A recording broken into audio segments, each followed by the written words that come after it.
Hello. स्वागत है आप सभी का केकेजीएस सेंटर यूट्यूब चैनल पर। आज हम डिस्कशन करेंगे इंडियन पॉलिटी, और इंडियन पॉलिटी में भी आज हम डिस्कशन करने जा रहे हैं राज्य के नीति निर्देशक तत्वों के बारे में, यानी कि डीपीएस। इसमें हम देखते हैं राज्य के नीति निर्देशक तत्व।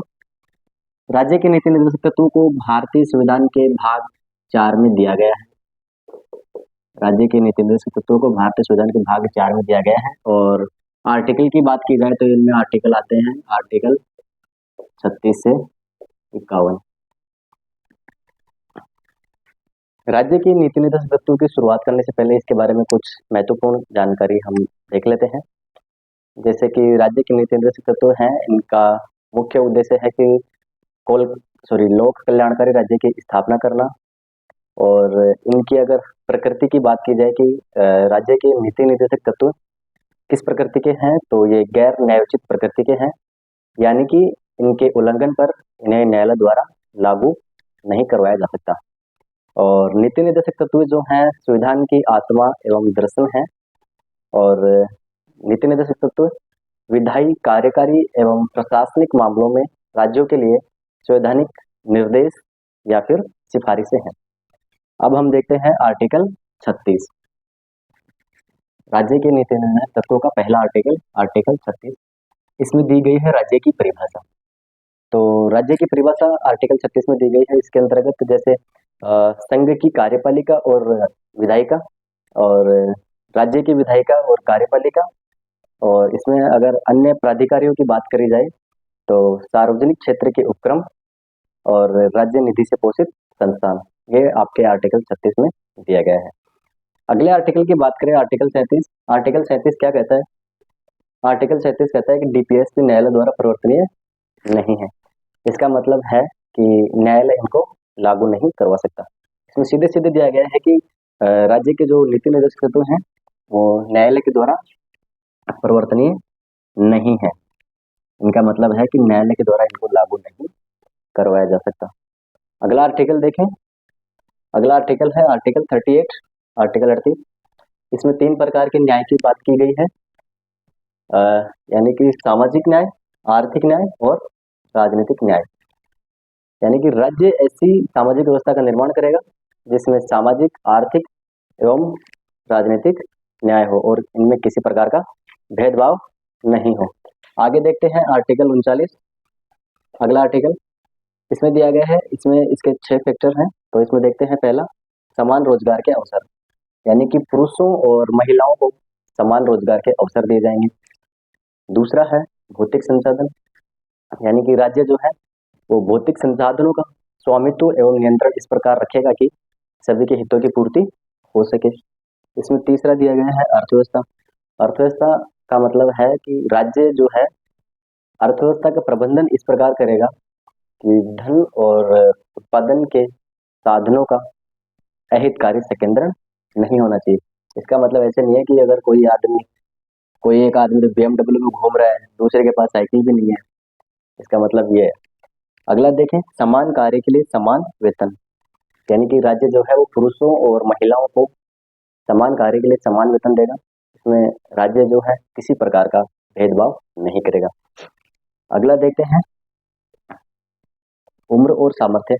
अगला इसमें दिया गया है जैसे कि कर्मकार हो गए, महिला हो गई, बच्चे हो गए, उनको बाध्य होकर कोई भी कार्य ना करना पड़े जो कि उनकी उम्र और सामर्थ्य के अनुरूप ना हो।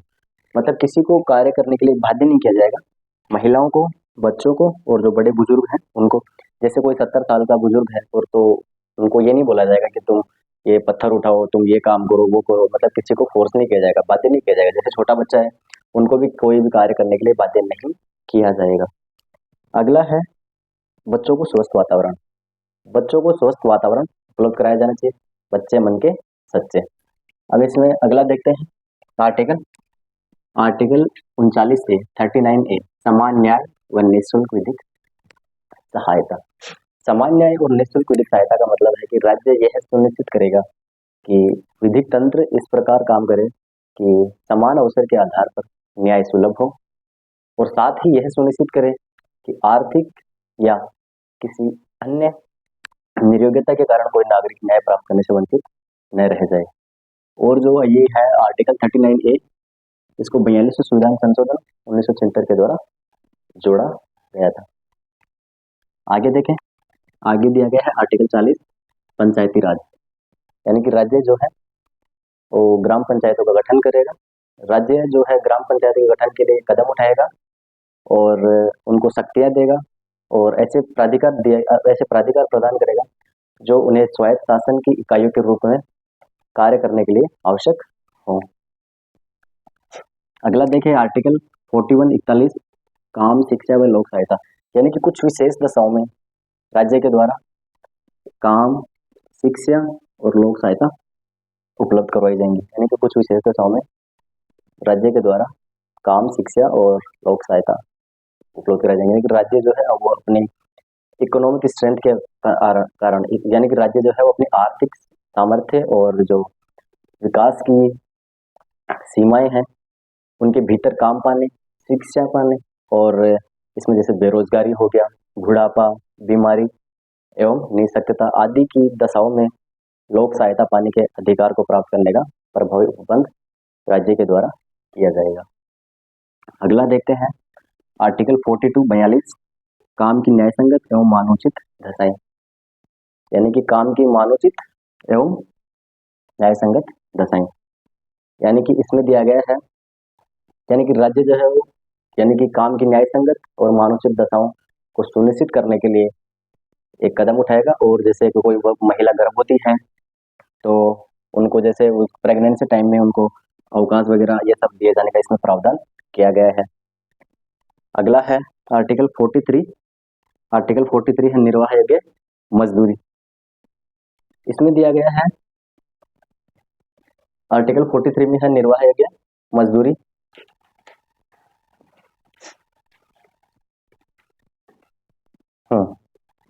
निर्वाह योग्य मजदूरी का मतलब है कि राज्य जो है अपने विधान के अनुसार, जैसे विधान के द्वारा जैसे कृषि हो गया, उद्योग हो गया या फिर अन्य प्रकार के जो कोई भी कर्मकार है उनको कार्य के अनुसार मजदूरी दी जाएंगी। और जैसे कि राज्य जो है वो गांव में कुटीर उद्योगों को सहकारी आधार पर प्रोत्साहित करने का प्रयास करेगा। अगला देखते हैं आर्टिकल 43A, यानी कि प्रबंधन में हिस्सेदारी, यानी कि जैसे कोई भी कर्मचारी है, जैसे कोई कंपनी है, जैसे एक कंपनी है तो उसमें जैसे एक सिक्योरिटी गार्ड हो गया। दूसरे की बात की जाए तो उसमें जैसे उस कंपनी का ओनर हो गया, तो कंपनी में जो सिक्योरिटी गार्ड है वो एक दिन अपने ओनर को बोलता है कि भाई साहब आप साइड हो, ये इसका कंपनी का मैनेजमेंट मुझे संभालने दो। तो इसका मतलब ये इसका एग्जाम्पल हो गया, यानी कि प्रबंधन में हिस्सेदारी दी जानी चाहिए, मतलब कंपनी के मैनेजमेंट में हिस्सेदारी दी जानी चाहिए। इसका मतलब ये है कि जैसे राज्य जो है कोई भी उद्योग में कोई काम कर रहे हैं, मतलब जो कि व्यक्ति हो गया, तो उनका भाग लेना सुनिश्चित करने के लिए कदम उठाया जाएगा। अगला है आर्टिकल 43B, यानी कि सहकारी समितियों की स्थापना, यानी कि इसमें कहा गया है कि राज्य जो है वो सहकारी समितियों के स्वैच्छिक गठन, स्वायत्त प्रचालन और लोकतांत्रिक नियंत्रण तथा पैसे प्रबंधन को प्रोत्साहित करेगा। अगला आर्टिकल है 44 समान नागरिक संहिता। समान नागरिक संहिता के बारे में देखें तो राज्य जो है वो भारत के समस्त राज्य क्षेत्र में नागरिकों के लिए एक समान नागरिक संहिता, यानी कि यूनिफॉर्म सिविल कोड को बनाने का प्रयास करेगा। अगला आर्टिकल हम देखें तो आर्टिकल 45, इसमें निःशुल्क व अनिवार्य शिक्षा। इसमें दिया गया कि राज्य जो है वो बच्चों को, यानी सभी बच्चों को निःशुल्क और अनिवार्य शिक्षा देगा और शुरुआती शिक्षा होगी उनके बच्चों की और देखभाल भी होगी, और शिक्षा की व्यवस्था करने के लिए राज्य प्रयास करेगा। और ये इसमें अमेंडमेंट भी किया गया था जो आर्टिकल 21A के तहत उस हिसाब से करा गया था। इसमें भी राज्य जो है निःशुल्क और अनिवार्य शिक्षा प्रदान करेगा। आर्टिकल 46 में दिया गया है SC/ST के लिए आर्थिक सहायता व शिक्षा। इसमें अनुसूचित जाति और अनुसूचित जनजाति के लिए आर्थिक सहायता और शिक्षा के बारे में बात की गई है, यानी कि राज्य जो है वो अनुसूचित जातियों और अनुसूचित जनजातियों या फिर जो अन्य कोई भी दुर्बल परिवार हैं या फिर जो अर्थ संबंधी हित हैं उनको विशेष सावधानी से अभिवृद्धि करेगा और सामाजिक अन्याय या फिर सभी प्रकार के शोषण से उनकी रक्षा करेगा, यानी इनके साथ कोई भी अन्याय नहीं होना चाहिए। अगला आर्टिकल देखिए, आर्टिकल 47 यानी पोषाहार, जीवन स्तर व लोक स्वास्थ्य। इसको अगर हम एक्सप्लेन करें तो इसमें दिया गया है कि राज्य जो है वो लोगों की पोषाहार स्तर और जीवन स्तर को ऊंचा करने और लोक स्वास्थ्य के सुधार को अपने प्राथमिक कर्तव्य में मानेगा। यानी कि राज्य जो है कि पोषाहार हो गया, जीवन स्तर हो गया और जो लोक स्वास्थ्य हो गया, इनको अपने प्राथमिक कर्तव्य मानेगा। और जो मादक पेय पदार्थ हैं और जो स्वास्थ्य के लिए जो हानिकारक औषधियाँ हैं, उन पर प्रतिषेध लगाएगा। यानी कि जैसे कोई ड्रग्स वगैरह ये सब हो गया, इसमें ड्रग्स वगैरह ये सब आते हैं इसमें। आर्टिकल 48 में दिया गया है कृषि और पशुपालन। इसको हम अच्छे से तरीके से देखें तो कृषि और पशुपालन का संगठन होगा एक, यानी कि राज्य जो है वो कृषि और पशुपालन को जो है आधुनिक और जो वैज्ञानिक प्रणालियों से संगठित करने का प्रयास करेगा। और विशेषकर गाय और बछड़ों और गाय बछड़े हो गए और जो दुधारू पशु हैं ये सब उनके लिए किया जाएगा। आर्टिकल 48A, इसमें पर्यावरण संरक्षण, संवर्धन तथा वन व वन्य जीव इनके बारे में दिया गया है। इसको भी 42 संविधान संशोधन 1976 के तहत जोड़ा गया था।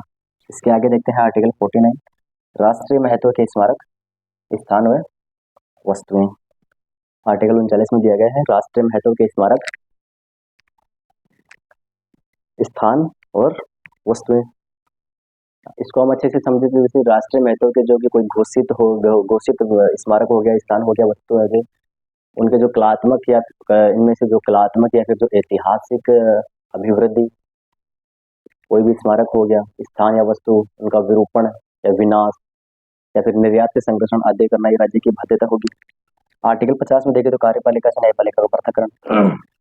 इसमें दिया गया है कि राज्य जो है लोक सेवाओं में न्यायपालिका से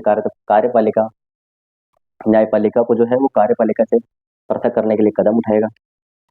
अगला है आर्टिकल 51 अंतर्राष्ट्रीय शांति और सुरक्षा, यानी कि अंतर्राष्ट्रीय शांति और सुरक्षा की अभिवृद्धि। इसके अंतर्गत राज्य जो है वो कुछ प्रयास करेगा जिनके बारे में मैं आपको बता देता हूँ। जैसे राज्य जो है अंतर्राष्ट्रीय शांति और सुरक्षा की अभिवृद्धि का प्रयास करेगा और राज्य के बीच राज्यों के बीच न्यायसंगत और सम्मान पूर्वक संबंधों का प्रयास करेगा। अंतर्राष्ट्रीय विधि और संधि की बाध्यताओं के प्रति जो है प्रयास करेगा। अंतर्राष्ट्रीय विवादों का निपटारा मध्यस्थता द्वारा करने का प्रयास करेगा। और इससे अगला चैप्टर हम पढ़ेंगे मूल कर्तव्य के बारे में। तो आज के लिए इतना ही, थैंक यू। और हमारे यूट्यूब चैनल को सब्सक्राइब करें, लाइक करें और कमेंट करके ज़रूर बताएं कि आज का हमारा सेशन आपको कैसा लगा। Thank you.